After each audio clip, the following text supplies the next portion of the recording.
Olá, eu sou Rosana Franco, pneumologista, e o nosso tema em destaque será definição e manejo da asma grave. E para esse tema eu não tenho nenhum conflito de interesse a ser declarado. Esse mês de novembro, a Sociedade Brasileira de Pneumologia publicou um consenso, uma diretriz sobre manejo do paciente com asma grave. E, baseado nessa diretriz, o diagnóstico do paciente com asma grave, a definição é aquele paciente que teve seu diagnóstico por método objetivo de função pulmonar, tem boa adesão ao tratamento, foram eliminados fatores associados à falta de controle, como fatores ambientais, emocionais, profissionais, comorbidades. Ele necessita de tratamento com corticoide em alta dose, budesonida 1.600 microgramas ou algum similar, alaba, lama e ou leucotrienos e corticoide oral, e ainda assim ele permanece com a sua doença sem o controle adequado. A asma grave, por ser uma doença bastante heterogênea, ela tem diferentes fenótipos.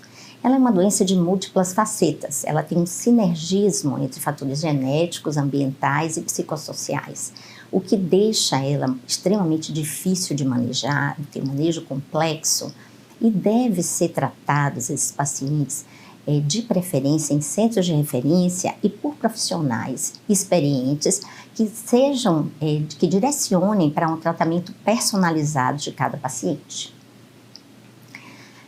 Primeiro de tudo, antes de iniciar o manejo da asma grave, é necessário a confirmação diagnóstica por um método objetivo de função pulmonar, onde tenha uma prova de função pulmonar com a limitação ao fluxo aéreo, com redução do VF1 ou VF1 sobre CVF, reversibilidade ao bronquodilatador no VF1, embora essa reversibilidade nem sempre esteja presente, principalmente em pacientes com asma grave, que tem um remodelamento dos seus brônquios. Também pode ser feita a confirmação através de medida de resistência de vias aéreas e medida de volumes pulmonares por plexmografia. E também a reversibilidade dessa resistência e a redução do volume residual, também por esse método, avaliado também hiperinsuflação pulmonar. A tomografia computadorizada de alta resolução, de preferência em ISE e expiração, é um método essencial, tanto no diagnóstico diferencial de outras patologias que podem confundir com asma, como também para fazer uma avaliação das vias aéreas, espessamento de parede de brônquios, presença de plugs mucosos, presença de mosaico que denotam comprometimento de pequenas vias aéreas. E, por último, quando esses parâmetros objetivos de função pulmonar não conseguem documentar a asma, pode ser feito um teste de broncoprovocação com metacolina.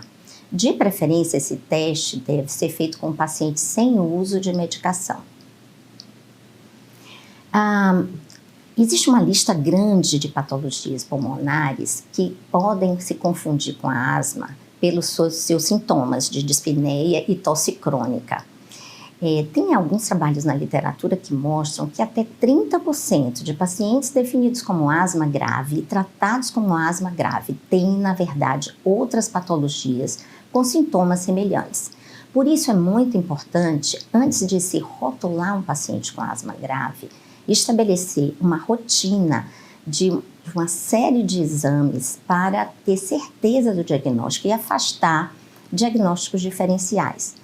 Os mais comuns diagnósticos diferenciais para asma grave no adulto são DPOC, fibrose cística, bronquiectasias, bronquiolite obliterante, disfunção de cordas vocais, síndrome de Streiff, doenças intersticiais pulmonares, obstrução de vias aéreas centrais e aspergilose bronquopulmonar alérgica. A asma grave, ela faz parte do contexto da asma de difícil controle. Em ambos os casos, o paciente usa medicação regularmente, nas doses adequadas e não tem a sua asma controlada, sendo que o grupo de pacientes com asma de difícil controle não obtém a melhora com o tratamento por conta de fatores externos, fatores ambientais, profissionais, emocionais, tabagismo, e comorbidades. São fatores passíveis de controle de tratamento. Já o paciente rotulado como asma grave, ele tem todos esses outros fatores externos já controlados, no entanto, por fatores intrínsecos a ele mesmo, ele não consegue o controle da asma a despeito do uso da medicação adequada. Esses fatores intrínsecos seriam remodelamento das suas vias aéreas, resistências aos receptores de corticoide e uma variabilidade de fenótipos e endótipos.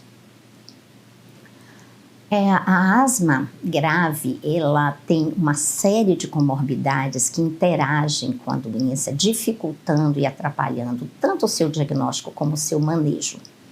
Nesse fluxograma, os autores do artigo mostram com muita clareza a inter-relação entre a asma grave e suas diversas comorbidades, inclusive a inter-relação entre as comorbidades entre si.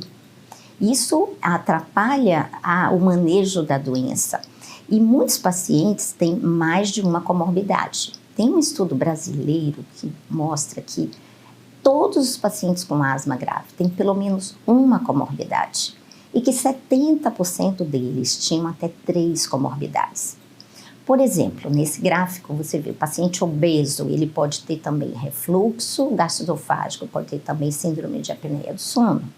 O paciente com bronquiectasia pode ter também aspergilose bronquipulmonar alérgica. E nessa figura faltou colocar o tabagismo, o DPOC, que são também comorbidades bastante frequentes em pacientes com asma grave. E qual é o impacto das comorbidades na asma grave? Elas dificultam o controle e o diagnóstico da doença, aumentam o custo pela associação de vários medicamentos, aumentam a internação, idas à emergência, pioram a qualidade de vida dos pacientes e elas devem ser investigadas de rotina na primeira consulta, porque elas requerem um tratamento em paralelo ao tratamento da asma, para que o controle da doença seja de forma adequada. Geralmente requer uma equipe multidisciplinar para o controle dessas várias comorbidades. As principais comorbidades que impactam na asma grave são a rinocinusite, a doença do refluxo, a obesidade, a ansiedade e depressão e a DPOC.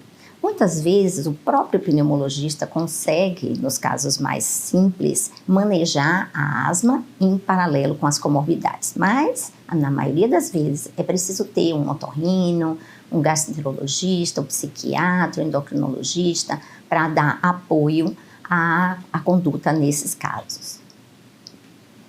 Bom, para o manejo dos pacientes com asma grave, nós precisamos ter um fluxograma muito bem estabelecido e a fenotipagem dos pacientes. Esse fluxograma começa com a confirmação do diagnóstico objetivamente de asma, avaliar o controle através de ACQ, ACT, confirmar a adesão ao tratamento, confirmar a cada visita a técnica inalatória, diferenciação entre asma grave e asma de difícil controle através da identificação daqueles fatores externos, são fatores ambientais, emocionais, profissionais, identificar e tratar as comorbidades e checar, confirmar se o tratamento está sendo adequado. Qual seria? Corticoide inalado em alta dose, 1.600 microgramas de budesonida ou equivalente, mais um LABA, mais um LAMA, mais corticoide em cursos intermitentes ou corticoide oral de manutenção. Feito tudo isso, o paciente ainda continua sem o controle, o próximo passo é fenotipar esses pacientes para que se possa ter um tratamento específico, uma terapia-alvo com o imunobiológico. Os principais tipos de pacientes com asma grave são aqueles que têm o fenótipo T2 alto. São os pacientes com asma alérgica e asma eosinofílica. Esses são a grande maioria, cerca de 70% dos pacientes com asma grave. Nesse diagrama, nós vemos o mecanismo inflamatório da asma grave no fenótipo T2 alto. Aqueles pacientes que são predispostos, quando eles inalam alérgenos, vírus, fumaça, tabaco, poluentes, inicia uma cascata inflamatória desencadeando a liberação de citoquinas IL-13, IL-5, IL-4 e a produção também de IgE pelos linfócitos B. Com isso, começa um processo de hiperreatividade brônquica, inflamação das vias aéreas, exacerbações e, nesse caso, nós temos aí dois grupos, aqueles que são principalmente produtores de IgE e aqueles que são os chamados de asma alérgica e aqueles que são predominantemente produtores de eosinófilos, que são aqueles de asma grave eosinofílica. Nós temos, diante desses parâmetros de inflamação, 3 biomarcadores da asma grave, né? Aquelas pacientes asmáticos com inflamação T2 alta. O IgE, que está geralmente responsável pela asma alérgica, pelo processo inflamatório da asma alérgica, é um biomarcador que tem que ser pesquisado, não só o IgE total, porque ele também sofre mudança, alteração em outras patologias, mas principalmente o IgE específico a pelo menos um aeroalérgeno. O outro biomarcador é o eosinófilo, que pode ser pesquisado no escarro induzido ou no sangue periférico. No sangue periférico é mais barato, mais prático e é o que na prática do dia a dia a gente tem feito. Ele tem uma boa correlação com a presença de eosinófilos no escarro induzido. A presença de eosinófilos é um preditor de uma resposta boa ao corticoide inalado ou oral, mas também mostra que o paciente tem uma asma de difícil controle, mais difícil de tratamento, maior risco de exacerbações. E por último, temos o biomarcador, que é a fração exalada de óxido nítrico, que é o único que a gente não usa na rotina, no nosso dia a dia. Ele faz uma pesquisa na via aérea de inflamação, através de um método que não é invasivo. Quando a fração exalada de óxido nítrico está elevada, indica a presença de inflamação eosinofílica na via aérea. São pacientes que têm essa fração elevada, de mais difícil tratamento e geralmente têm uma função pulmonar mais comprometida. Então, são 3 os fenótipos inflamatórios da asma grave, 2 T2 alto, o asmático grave alérgico e o asmático grave eosinofílico, que são a grande maioria, cerca de 70% dos pacientes com asma, e aqueles com asma grave não eosinofílica ou neutrofílica ou não T2 alto, que são responsáveis por cerca de 30% dos pacientes da asma grave. Aqueles com asma grave alérgica geralmente têm um quadro clínico de atopia desde a infância, tem uma história familiar de alergia, tem prick test positivo e ou IgE específica a um aeroalérgeno elevada. O paciente com asma grave eosinofílica, ele tem normalmente eosinófilos no escarro induzido maior do que 2 ou 3%, eosinófilos sanguíneos maiores do que 150 células. E aqueles que têm asma grave não eosinofílica ou neutrofílica ou não T2 alto, eles têm eosinófilos menores do que 2% no escarro induzido e menores do que 150 células no sangue. Nesse momento é importante chamar a atenção que a medida desses eosinófilos deve ser feita em mais de uma, talvez 2 ou 3 oportunidades diferentes para ter certeza da contagem dessas células, para que seja adequadamente fenotipado esse paciente. Por quê? O uso de corticoide oral ou inalado em altas doses e as exacerbações podem reduzir de forma independente da inflamação, pode reduzir a contagem desses eosinófilos e aí, falsamente, os pacientes estarem fenotipados de uma maneira errada. Bem, o tratamento da asma grave, basicamente, seria corticoide inalado em alta dose, 1.600 microgramas de budesonida ou equivalente, mais um LABA, mais um LAMA. Não funcionou, o próximo passo já seria o uso de imunobiológicos como poupador de corticoide. Para isso, o paciente precisa ter o seu fenótipo definido. Os pacientes que não são elegíveis ao uso de imunobiológicos, ou seja, não são o asmático grave, eosinofílico, nem o alérgico, são aquele subgrupo do asmático grave neutrofílico, eles podem se beneficiar com o uso da azitromicina prolongado. A azitromicina, ela pode servir como imunomodulador, reduzindo as citoquinas inflamatórias na via aérea, reduzindo as exacerbações. Como seria uma alternativa. E por último, o uso de corticoide oral em baixa dose, que seria, de fato, o último recurso por conta dos efeitos colaterais que a gente já bem conhece. Hoje, no Brasil, nós temos 4 imunobiológicos disponíveis para uso, né?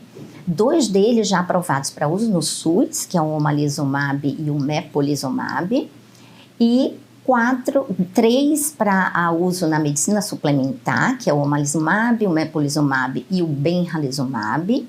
E o último que chegou, que é o dupilumab, ainda não faz parte do rol da ANS, mas em breve, provavelmente, ele estará também disponível. Esses imunobiológicos, a escolha deles vai depender do quadro clínico do paciente. Por exemplo, o omalizumab, ele está voltado àqueles pacientes com perfil atópico, com asma grave associado à rinite alérgica, né?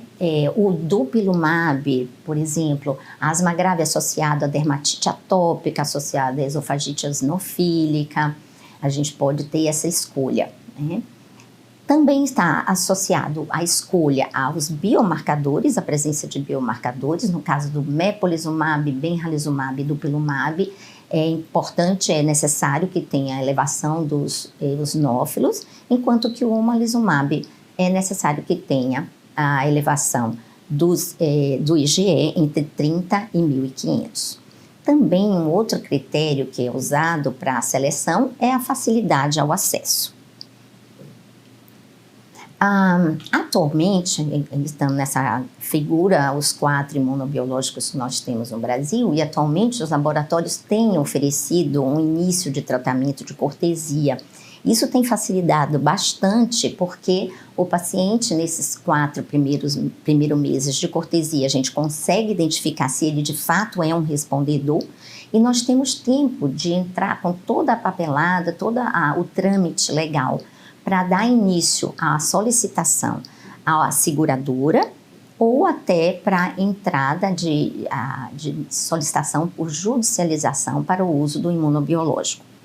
Todos eles têm uma apresentação em seringas auto-aplicáveis, eles podem ser utilizados em casa depois da 3ª, 4ª dose, onde o paciente faz inicialmente o uso em clínica com supervisão médica, mas depois ele pode utilizar em casa. Eu já tenho pacientes que recebem do seu seguro de saúde o seu imunobiológico em casa com seringa auto-injetora e ele se auto-aplica. Os locais da aplicação são geralmente ao redor do umbigo, na região periumbilical ou região de coxas. Quando alguém vai aplicar o imunobiológico no paciente, aí sim o local escolhido é na face posterior dos braços. Como avaliar se existe de fato uma resposta ao tratamento com imunobiológicos? Nós temos 3 critérios: é o controle da asma, a redução das exacerbações e a redução do uso de corticoide, da dose de corticoide. Então, baseado nesses critérios, nós temos 3 tipos de pacientes: aqueles super respondedores, que melhoram em todos esses parâmetros, os respondedores, que melhoram em 2 critérios, eles reduzem o corticoide, reduzem em 50% as exacerbações. Esses 2 grupos podem manter o tratamento com o imunobiológico. Tem um 3º grupo, que são os não respondedores. Isso é raro de acontecer quando a escolha do imunobiológico é feita com a adequada fenotipagem do paciente, com as adequadas medidas dos biomarcadores. Mas, às vezes, depois de 4 a 6 meses de uso de imunobiológico, o paciente não melhora esses critérios que nós relatamos, continua exacerbando, não conseguimos reduzir o corticoide, não conseguimos controlar a doença, né? Nesse momento tem que ser descontinuado o uso do imunobiológico para se tentar uma outra droga. Então, a mensagem final é: a asma grave ela deve ser manejada por especialista antes de qualquer tratamento. É importante a confirmação e afastar diagnósticos diferenciais que possam confundir com asma grave, identificar e tratar cada uma das comorbidades, uma boa adesão ao tratamento e uma checagem da técnica inalatória de rotina, checar e minimizar as exposições ambientais, ocupacionais. A adição de um LAMA é indicada antes do início do imunobiológico. A escolha do imunobiológico deve ser baseada no fenótipo, no quadro clínico e também na facilidade de acesso ao medicamento. A avaliação da resposta ao tratamento deve utilizar como parâmetros controle da asma, redução de exacerbação e redução de uso de corticoide.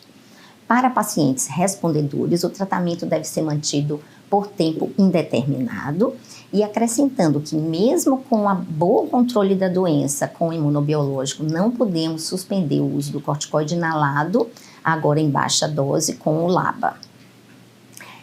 Para concluir essa apresentação, não poderia deixar de mencionar o PROA, né, e parabenizar o Dr. Álvaro, homenageá-lo pela criação do PROA, que é um programa da Bahia de controle de asma grave e que se tornou um modelo, né, de tratamento do asmático grave para o Brasil e para o mundo, no momento em que esse programa distribui gratuitamente medicação e tem o paciente é acompanhado por uma equipe multidisciplinar e consegue, de fato, mudar a qualidade de vida desses pacientes. E eu tenho a satisfação de fazer parte, de ter feito parte da história do PROA e, com certeza, a vivência no tratamento de um paciente com asma grave é incrível quando nós conseguimos modificar a vida deles. Obrigada.